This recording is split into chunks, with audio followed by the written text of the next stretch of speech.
Informativo BUAP, el lugar de las noticias universitarias, docencia, investigación, cultura, deportes. Informativo BUAP. Producción general Radio y TV BUAP.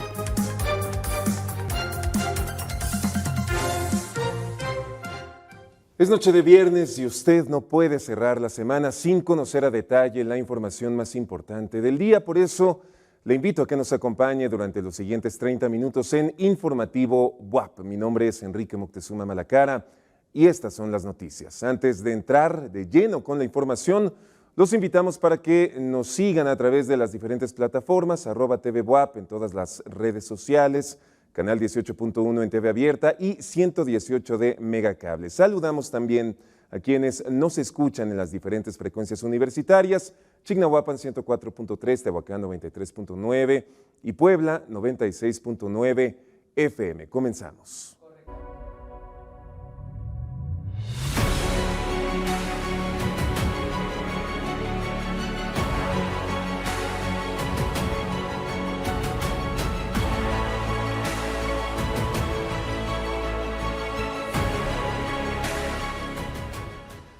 Hoy en Informativo BUAP les presentamos un programa especial acerca del Alzheimer, la enfermedad del olvido, con nuestra invitada, la doctora Lady Patricio Martínez, profesora investigadora en la Facultad de Ciencias Biológicas, quien nos platicará sobre esta enfermedad, la situación a nivel mundial y nacional, así como la forma en la que se estudia y los hallazgos más recientes. La doctora Patricio Martínez es egresada de la Facultad de Ciencias Químicas de la UAP, donde obtuvo la licenciatura en químico-farmacobióloga.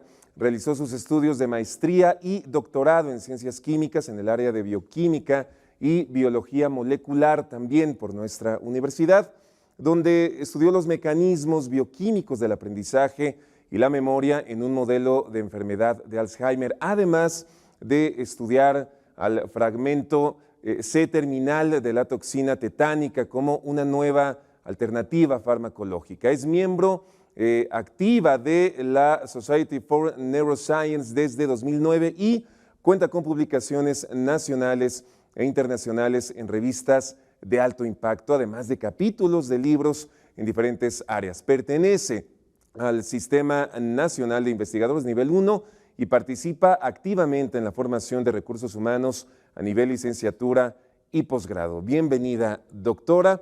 Vamos a ver una cápsula antes de comenzar con su entrevista. Es una cápsula que tiene que ver con el Alzheimer. Vamos a verla. De acuerdo con datos del Gobierno de México, en nuestro país aproximadamente 1.300.000 personas padecen la enfermedad de Alzheimer. Esta enfermedad se debe a cambios en el cerebro por la presencia de la proteína llamada beta-amiloide que se acumula frecuentemente en el lóbulo temporal. Dicha toxina provoca inflamación y muerte progresiva de neuronas, lo que produce un deterioro persistente de las funciones cognitivas. El Alzheimer es la principal causa de demencia y a nivel global, la Organización Mundial de la Salud estima que aproximadamente 60 millones de personas viven con este padecimiento. De esta cifra, 8.1% son mujeres y 5.4% hombres mayores de 65 años. De acuerdo con información de la Sociedad Española de Neurología, en las últimas 2 décadas se han realizado enormes avances en el conocimiento de la fisiopatología y del desarrollo de biomarcadores para ayudar en el diagnóstico de la enfermedad. Además, en la UAP también se han hecho investigaciones en esta área dentro del Laboratorio de Neurofarmacología de la Facultad de Ciencias Químicas. Doctora Lady Patricio, muchísimas gracias por acompañarnos. Platíquenos, para empezar con esta charla, ¿qué es la enfermedad del Alzheimer, doctora? Muchas gracias por la invitación, es un gusto estar aquí.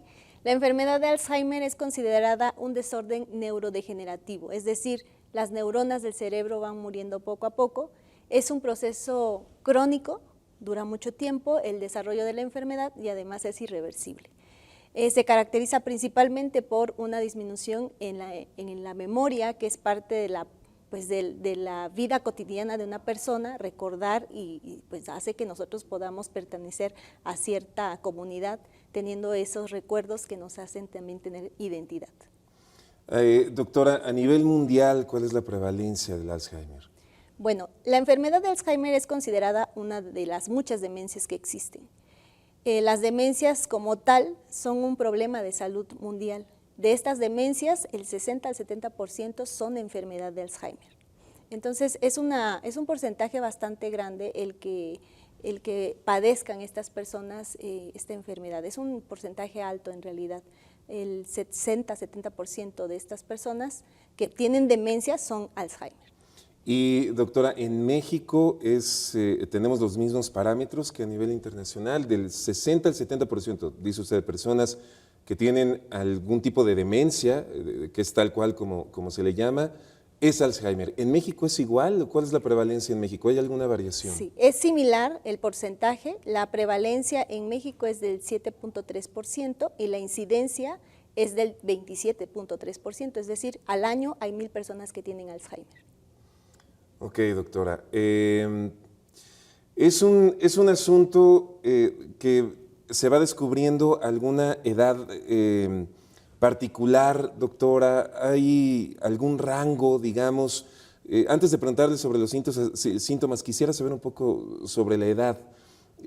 Comúnmente, o la creencia popular, digamos, es que, digamos, después de los 65, 70 años, hay más posibilidades de padecer Alzheimer, pero no sé si pudiera hablarnos un poco de la edad en la que se va detectando los primeros síntomas del Alzheimer. Bueno, la edad es un factor predisponente, es decir, las personas mayores tienen esta incidencia de tener Alzheimer. Pero también, disculpe, doctora, mayores como de qué estamos hablando. De 65 años. Sí, de 65 que es más a o menos 85 años. De 65 para arriba, digamos. Okay. Hay una versión del Alzheimer que se considera una patología juvenil, que es cuando aparece antes de los 65, más o menos por los 45 años. A eso se le considera un Alzheimer de tipo juvenil asociado a factores genéticos. Ok, además de los factores genéticos, doctor, ¿hay algún otro motivo, alguna otra razón que se haya descubierto por lo cual se puede desarrollar Alzheimer? Sí, pues en realidad la mayoría de las personas que tienen Alzheimer son de origen idiopático, es decir, no se conoce la causa de la enfermedad. Se ha relacionado a estilos de vida, por ejemplo, recientemente se ha estudiado que la obesidad, la diabetes, la hipertensión pueden ser factores predisponentes para padecer la enfermedad. La contaminación, que pensamos que a lo mejor tiene en realidad una gran relevancia a nivel de la naturaleza, a nivel de los ecosistemas, pero también repercute en las enfermedades, y en este caso en las enfermedades neurodegenerativas. Metales pesados como el plomo, el aluminio, se han relacionado con procesos neurodegenerativos. Entonces, hay varios factores en realidad que pueden estar desencadenando la enfermedad. Doctora, y al ser genético, como usted lo menciona, tal vez es una locura lo que le voy a preguntar, pero al ser genético, ¿hay una forma de detectarlo? ¿Hay alguna manera de revisar si alguien tiene predisposición a en algún momento de su vida desarrollar o padecer Alzheimer? Bueno, desafortunadamente aún no se puede diagnosticar de manera temprana la enfermedad. Es decir, cuando una persona empieza a tener problemas de memoria es porque ya el 60% e inclusive el 80% de las neuronas ya murieron. Pero eso es cuando la persona empieza a tener algunos síntomas. Se está trabajando actualmente en nuevos métodos diagnósticos precisamente para poder tener una certeza de qué personas van a tener la enfermedad. Y desafortunadamente también no hay cura para la enfermedad, es decir, todos los fármacos que se le dan a los pacientes únicamente son sintomatológicos, disminuyen los procesos de aprendizaje en este caso, retardan un poco la pérdida de la memoria, pero no hay cura, las neuronas se siguen muriendo. Entonces, trabajar en los métodos diagnósticos es sumamente importante en la actualidad para poder determinar qué personas o qué grupo de personas son predisponentes a tener la enfermedad. Estos factores genéticos que se han estudiado son post-mortem, es decir, se estudian la carga genética, los genes que a nivel cerebral se están modificando para que se agregue una de las proteínas importantes que es la proteína beta-amiloide. ¿Y estos caminos de diagnóstico, estas investigaciones, en qué sentido van? ¿Qué es lo que están tratando de descubrir? Marcadores, por ejemplo, a nivel de suero, así como es de sencillo diagnosticar, por ejemplo, la diabetes, con una simple prueba en sangre de glucosa, pues sería muy efectivo que se pudiera diagnosticar la enfermedad en una prueba sérica, por ejemplo. Entonces se está trabajando en pruebas a nivel de suero, a nivel de líquido cefalorraquídeo, para poder tener una idea de qué personas pueden tener la enfermedad. ¿Y estas investigaciones en qué van? ¿Cómo van en ese avance? Bueno, pues se va lento porque hay varios marcadores que se han propuesto, por ejemplo, los factores de crecimiento, que son factores que promueven el desarrollo, la sobrevivencia de las neuronas. Hay uno en específico que se está estudiando, que es el NGF y el ProNGF a nivel del líquido cefalorraquídeo. Se ha visto evidencia tanto en animales como en pacientes que este marcador pudiera ser un indicativo de tener la enfermedad. Entonces se ha visto incrementos de este factor de crecimiento de manera inmaduro y de manera madura que se encuentra disminuido en los pacientes. Entonces se está trabajando fuertemente en estos marcadores a nivel sérico. Afortunadamente también ya tenemos otros marcadores como pueden ser escanear la actividad cerebral, una tomografía, por ejemplo, de emisión de positrones que nos puede indicar cómo se están activando ciertas áreas del cerebro y dar una idea de que se pueda tener esta enfermedad. Ok, doctora, y digamos, una vez que podamos, como raza humana, detectar, una vez que usted y las científicas, los científicos puedan detectar, puedan hacer estas pruebas de diagnóstico, ¿cuál sería el siguiente paso?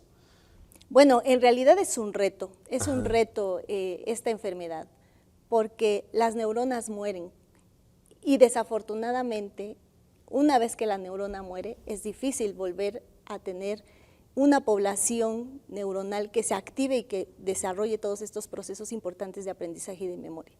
Entonces, el reto principal en la actualidad es encontrar un diagnóstico temprano, porque obviamente cuando las neuronas ya están muertas, por más fármacos que demos, por más cosas que intentemos hacer, la falta de comunicación hace que sea imposible una terapia efectiva.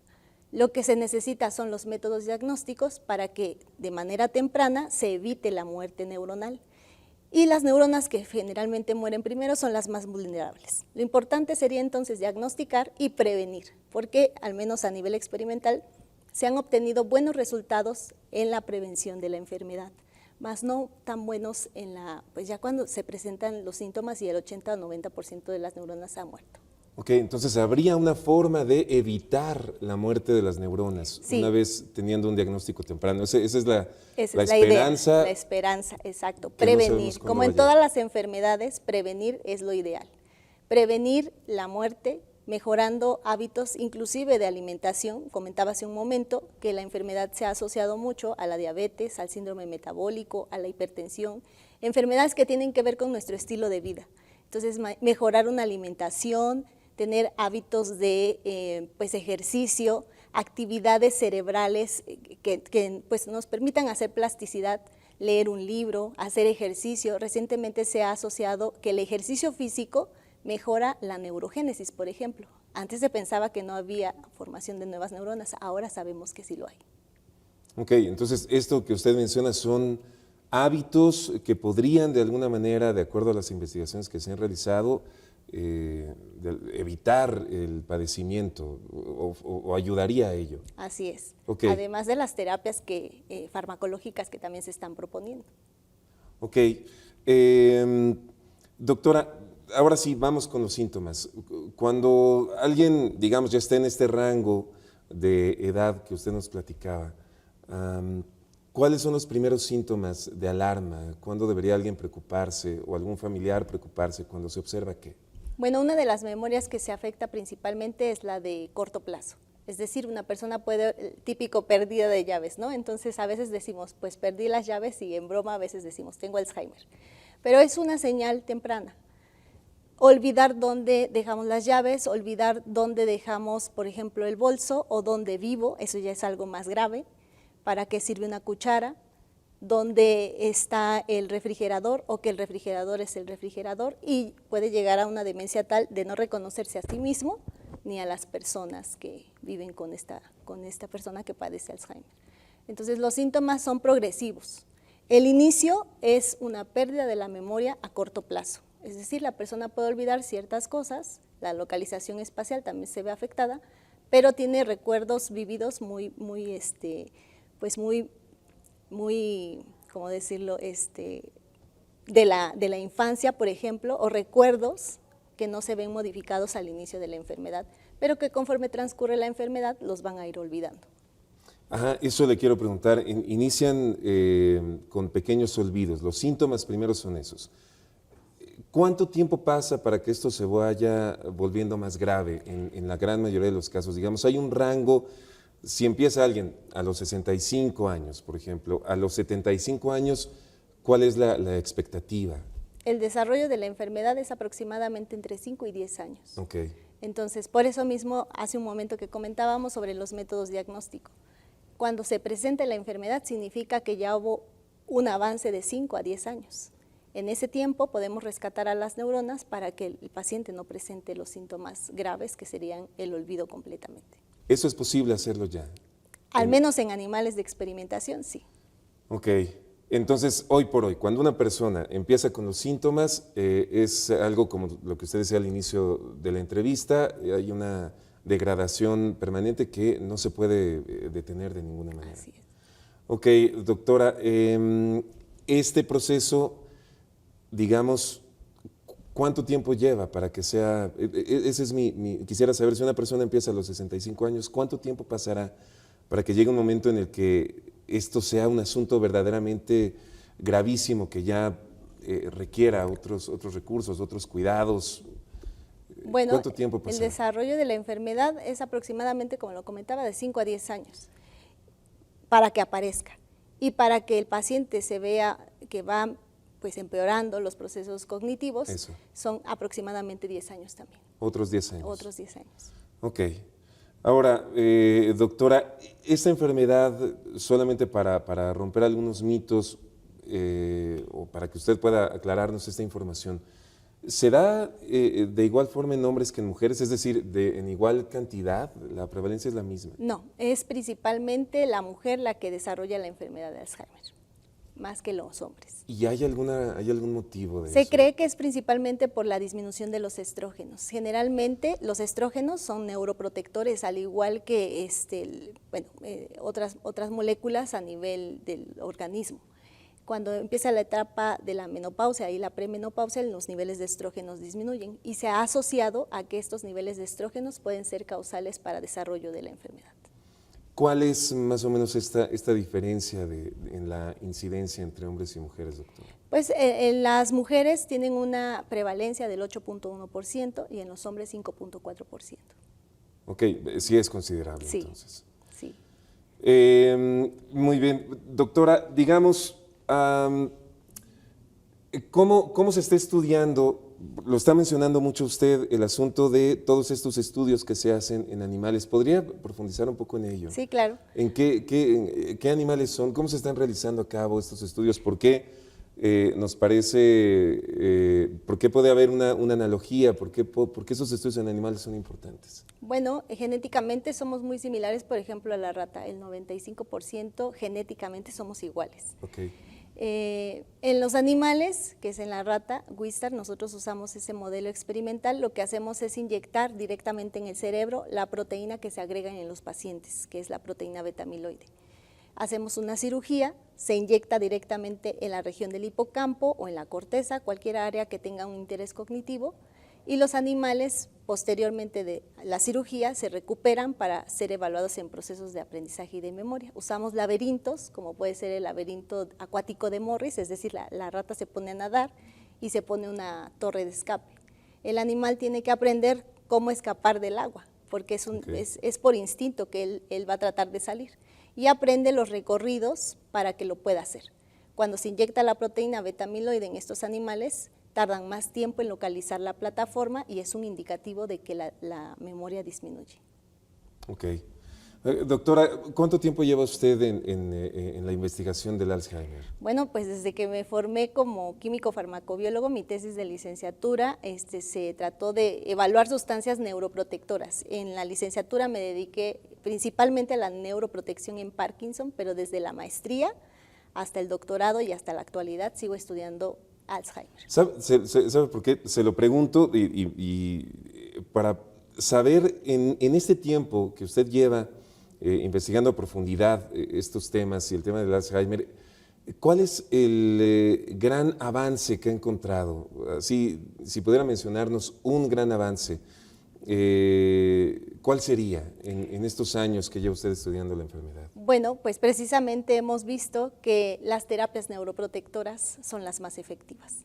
Hemos hecho experimentos en donde se induce el modelo de enfermedad de Alzheimer, se administra el fármaco simultáneamente que la proteína tóxica, que es la beta-amiloide, los animales mejoran, y también se han hecho experimentos en donde ya se recrea el modelo de Alzheimer y posteriormente se da el tratamiento y hay una recuperación, pero no es significativa en realidad.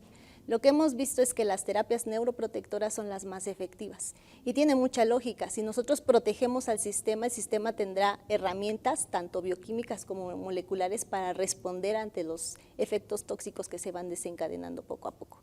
De manera interesante, estos mismos experimentos que nosotros hemos hecho en vivo, ya se han hecho algunos intentos en pacientes, pues administrando directamente en el cerebro células madre, por ejemplo, pero el ambiente sigue siendo neurotóxico, entonces las células, aunque se injerten, se siguen muriendo. De ahí entonces que es importante la terapia neuroprotectora.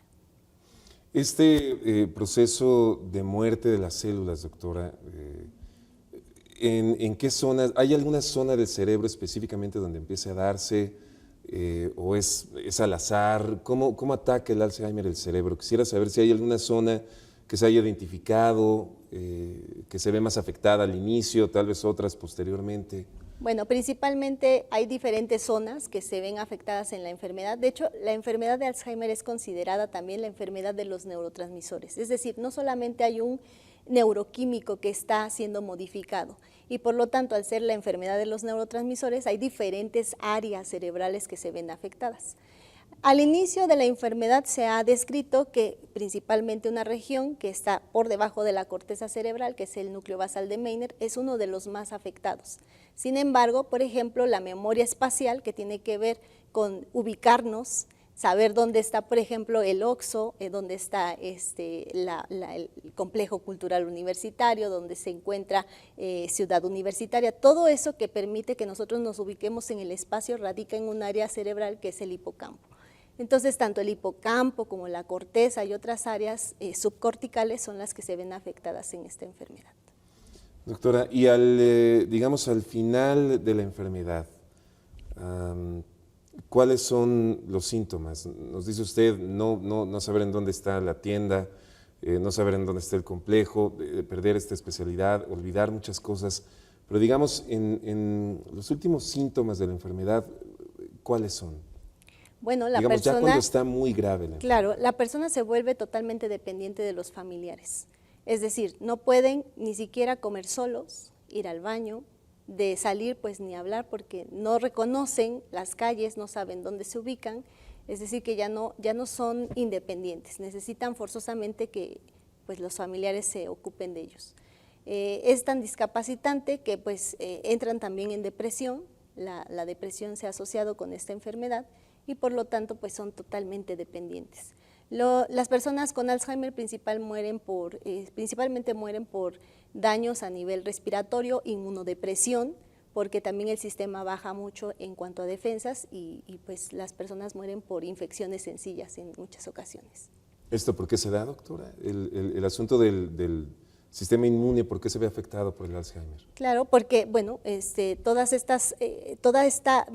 estos mecanismos que se empiezan a activar a nivel central también repercuten a nivel periférico. Entonces también se han visto las placas amiloides en el cerebro, pero también en vasos sanguíneos, por ejemplo. Entonces el flujo sanguíneo ya no va a ser el mismo, la respiración también, de hecho los pacientes también mueren por colapso respiratorio, es decir, ya no hay una contracción como debería de ser de los pulmones y por lo tanto todo el sistema inmune también se ve disminuido. Doctora, ya mencionaba usted algunos hábitos, hacer ejercicio, una alimentación saludable. ¿Hay algún alimento particularmente? Porque luego, por ejemplo, se recomienda mucho el asunto del brócoli, se menciona que puede ayudar a combatir el Alzheimer. ¿Hay algún tipo de alimentos que usted podría decir, bueno, es que esto ayuda a proteger las neuronas? ¿Hay algo en específico que pudiera recomendar? Bueno, hay varias moléculas, unas de ellas son las moléculas antioxidantes, La espirulina, por ejemplo, que ya se vende en los cereales, es una muy buena molécula antioxidante. El vino tinto, que tiene pues también moléculas antioxidantes, ha sido una buena estrategia, además de que todos podemos disfrutar de una copa de vino. Hay diferentes sustancias que se han probado y que ahora se incluyen en la alimentación. Los antioxidantes son uno de estas moléculas, ¿no? Entonces, el alga espirulina, que comentaba hace un momento, ahora ya se vende en los cereales, también la hemos estudiado en el laboratorio y puede estar mejorando la comunicación celular y todo el proceso de daño neuronal se ve disminuido. Ok, doctora, ¿y cuál diría usted, ya le preguntaba en su experiencia, en sus investigaciones, cuál es el hallazgo más importante que ha encontrado? Digamos, ¿cuál es el hallazgo más importante que hay a nivel internacional, digamos, en términos estamos a punto de llegar a esta etapa de la investigación, en colaboraciones que tal vez ustedes han realizado en la Facultad de Ciencias Biológicas con algunas otras instancias internacionales? Es decir, a nivel mundial, ¿en dónde va la investigación? ¿Cuál es el siguiente paso? Digo, nos comentó usted el asunto del diagnóstico, de poder tener una prueba que permita entender si el paciente tendrá posibilidades o no, pero si pudiera ser un poco más específica en esto. Se lo pregunto porque es una enfermedad un tanto desesperanzadora, ¿no? Entonces, siempre es bueno poder saber pues cómo va esta carrera contra el Alzheimer. Claro, es una enfermedad, como lo menciona, un tanto desesperanzadora por las cifras también. O sea, en la actualidad 50 millones de personas a nivel mundial la padecen, pero para el 2050 esta cifra se va a triplicar, hasta 150 millones de personas van a padecer enfermedad de Alzheimer. Es un problema de salud pública, sí, pero además también va a requerir de mucha inversión económica. Claro. Entonces, de los hallazgos más importantes en la actualidad, pues se ha luchado mucho por poder combatir la enfermedad. Se han hecho vacunas que tampoco han sido eficientes, al contrario, algunas de estas vacunas se retiraron de los estudios ya clínicos, es decir, ya aprobadas en pacientes, porque las vacunas lo que ocasionaban en muchos pacientes era encefalopatías, es decir, inflamación en el cerebro. Entonces, desafortunadamente, cuando pensamos que ya vamos a dar el paso para poder tener una terapia efectiva, no lo hemos logrado todavía. Entonces, ha pasado ya bastante tiempo desde la última vez que salió un fármaco para la enfermedad de Alzheimer. Seguimos en investigación a nivel mundial, pero no hemos podido todavía pues ganarle la batalla a la enfermedad. Se sigue trabajando en marcadores, en nuevas moléculas. Al menos a nivel de laboratorio hemos trabajado diferentes sustancias, como es el fragmento C-terminal de la toxina tetánica. Este es un fragmento interesante que lo estudiamos junto con la colaboración de un investigador en la Universidad Autónoma de Barcelona. Él nos provee este fragmento, que en realidad es curioso este experimento que hacemos, porque la toxina tetánica induce la enfermedad del tétanos. Es decir, si yo me corto con algo oxidado, voy y me pongo la toxina tetánica. La antitoxina tetánica. Pero esta toxina, si yo le quito la parte mala y me quedo con la parte que se une a la terminal celular, entonces en lugar de ocasionar la muerte, mejora, protege. Y este es un hallazgo importante que hemos hecho en colaboración con la Universidad Autónoma de Barcelona, que una toxina, si le quito la parte tóxica, puede ser una terapia efectiva para la enfermedad de Alzheimer. Ok, bueno, pues allá hay un camino y esperemos que en los próximos años haya mejores noticias. Pues muchas gracias y mucha suerte también en su trabajo, doctora. Muchas gracias. Muchísimas gracias, doctora Lady Patricio Martínez, profesora investigadora de la Facultad de Ciencias Biológicas. Muchísimas gracias por haber estado con nosotros. Gracias a ustedes.